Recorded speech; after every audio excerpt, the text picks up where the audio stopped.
Hey, what's up everybody, and welcome back to another episode of News Dose, where I give you all of the latest gaming news, and we have a lot to go over today. I think by this point we all knew that the Xbox Series X is a beast when it comes to its hardware, but still there has been some fans a little cautious on what kind of next generation leap we will see in terms of its visuals. Well, today Epic Games, the developers behind Unreal Engine 5, has confirmed some insane graphics for the Xbox Series X, so we will talk about that. Also, some very interesting things happened with Nintendo today, and they kind of announced a new console. Not quite, but kind of, so don't go anywhere just yet, and we will talk about that as well. Before we get into all that though, first let's go over some of the quick news, starting off with some reviews.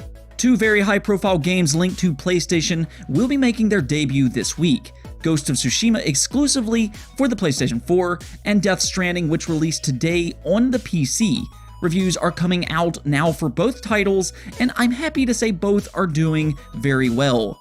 Ghost of Tsushima is sitting comfortably at an 84 overall average score on Metacritic. I think some were kind of hoping for that 90 plus score, but truthfully, an 84 is good.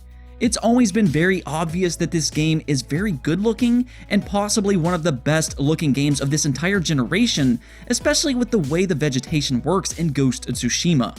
The question though has always been more about, is the gameplay good, and what about the story? From the sounds of it, both are very solid, and this is going to be a game worth your time.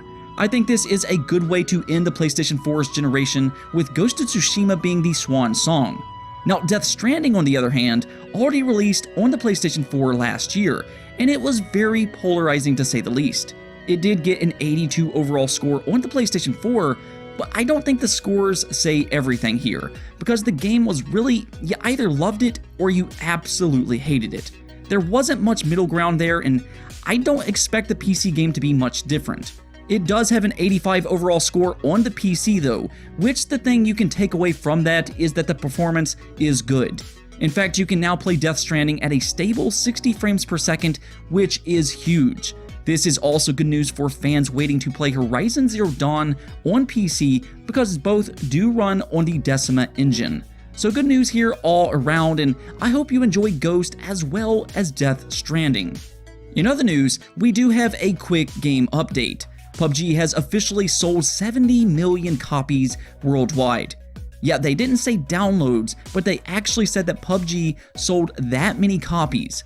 That would make PUBG one of the best-selling games of the entire generation, and there is only a select few games that has sold more. Minecraft and Grand Theft Auto comes to mind, but beyond that, I really can't think of many other games. Now, I think we all knew that PUBG is a big game, and it was really the game that kicked off the entire Battle Royale craze, but 70 million is just such a large number that it still comes off as surprising. And to think that PUBG kind of just came out of nowhere. This wasn't a game with a big marketing campaign or from some big publisher, but it just took over the entire market, and it's kind of changed the landscape for gaming in general. Apparently a lot of people do still play this game as well, so you'll have to let me know if you still play PUBG in 2020. Either way though, big congrats to the developers Bluehole for their huge success on PUBG. Moving on, Nintendo had a few odd but cool news pieces today. Nintendo did announce a collaboration with Legos a while back where they were going to start releasing some Mario Lego products. And overall, I think they have been pretty cool with a lot of tech put into them. Now though, they're taking things a step further, and yeah, they're going to be releasing a Lego set where you actually build your own Nintendo Entertainment System. Yeah, so check this out. You can literally build your own NES, and it even has a retro style TV that you build out of Legos with functional moving parts. Yeah, the screen itself is built from Legos to look like the Super Mario Bros. Gameplay, with a crank on top that as you rotate it will in fact move the screen. How cool is that? That's not all though, because if you pair this with the Lego Mario that released earlier this year, you can actually place Mario on top of the TV to recreate the game's audio as well. This has got to be one of the most creative products I've seen in some while, and it is a little steep in price, sitting at $230, but I think collectors are going to love this product. I'm a collector myself, and I don't really care about Legos, but I'm not going to lie, I kind of want this now. I think it would look great sitting on my shelf, and kudos to Nintendo and Legos for putting this really creative product together. Now hopefully they continue to do more stuff like this. Speaking of collectors though, Super Mario Bros. Has apparently had a pretty good couple of days here because during an auction, an original sealed Super Mario Bros. Game sold for $114,000. Yeah, you heard that right, $114,000. That is just insane, and in fact it broke the world record and has become the most expensive game ever made. You're probably wondering though, why did this game sell for so much? Well, collectors are always looking for unused, sealed products, and in this case it was rated a 9.4 out of 10, so no surprise there. It is in mint condition, but this specific copy of Super Mario Bros. Also had the original cardboard hang tab, which really just pushed the price over the top. Still though, that is crazy to think a game can sell for more than $100,000, and I'm sure a lot of people hearing this news are now looking through some of their old collections to see if they have any old rare games that they could try to sell themselves. Probably not, but it does go to show you just how much some of these old games can be worth under the right conditions. They are rare though for a reason. In other news, Age of Empires 3 Definitive Edition has been rated over in Brazil, which means that this game could very well be set to release soon. It has been in a closed beta for a little while now, and I do know fans of Age of Empire have been anxiously awaiting for an official release date. I really don't think people realize just how big the Age of Empires fanbase is sometimes, but it looks like we may be getting that release date sooner rather than later. This is actually the second Xbox title that has got rated over the last couple weeks: Battletoads and now Age of Empires 3. Of course, Xbox does have that big Xbox Series X event coming July 23rd, so maybe they go ahead and announce some release dates there, such as Battletoads and Age of Empires 3 Definitive Edition. I know some fans are probably not going to want them to spend too much time on Xbox One and PC games, but I do think it's very possible we hear about games like this there, even if it's just brief announcements.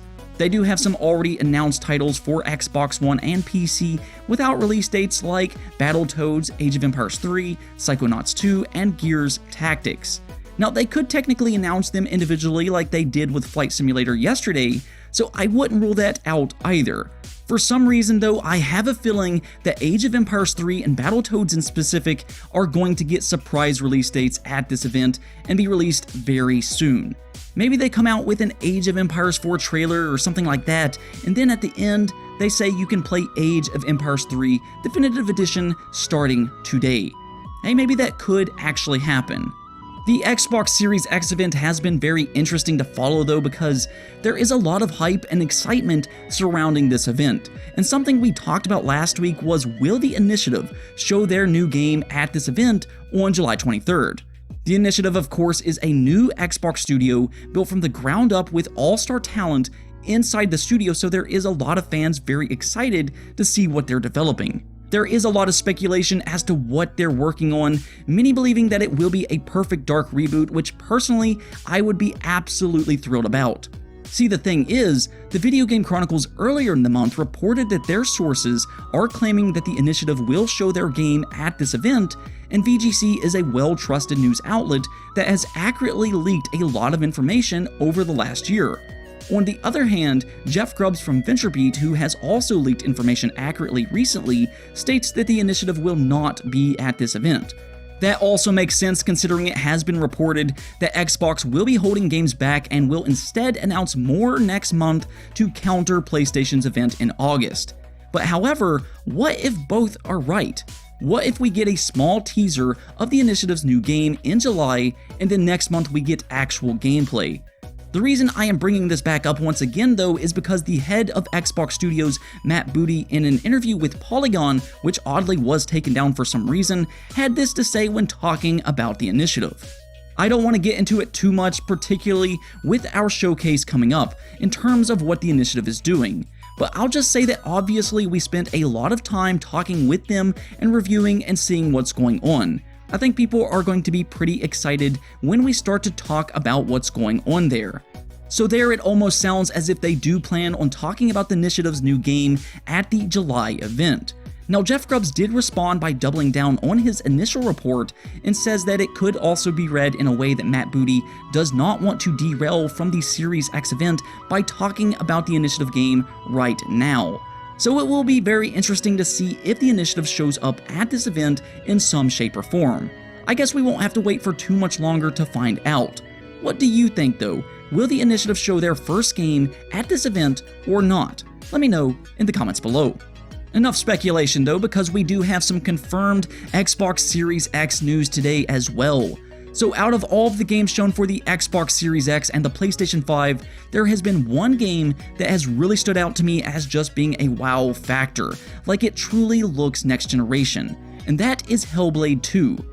While we have not seen gameplay of it just yet, Hellblade 2's visuals looks phenomenal, and they look so good that many fans among the community was claiming that it was nothing more than CGI. Now, Xbox did announce this game saying it was in-engine, but some fans still seem to think it was just CGI. Well, today that accusation has been proven to be wrong, as Epic Games have confirmed it is indeed running in real time and will be running on Unreal Engine 5, which means that Hellblade 2 was rendered with the game engine. That is incredibly impressive.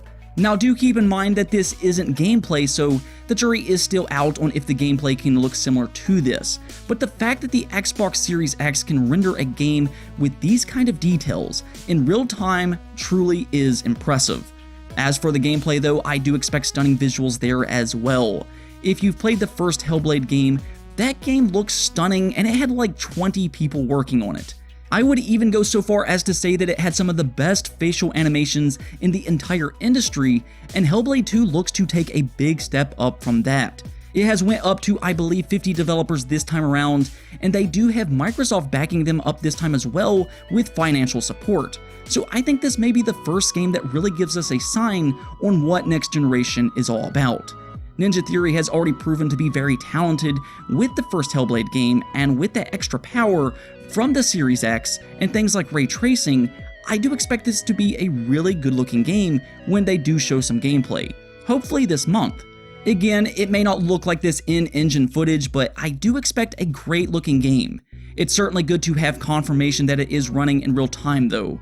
What do you think? Do you think that Ninja Theory can put out a next generation defining experience with Hellblade 2? Let me know in the comments below. Anyways though, that's it for this episode, but if you liked the video, don't forget to hit the bell notification and subscribe button for more content just like this. Also, I am on Patreon if you want to support the channel over there. Peace out.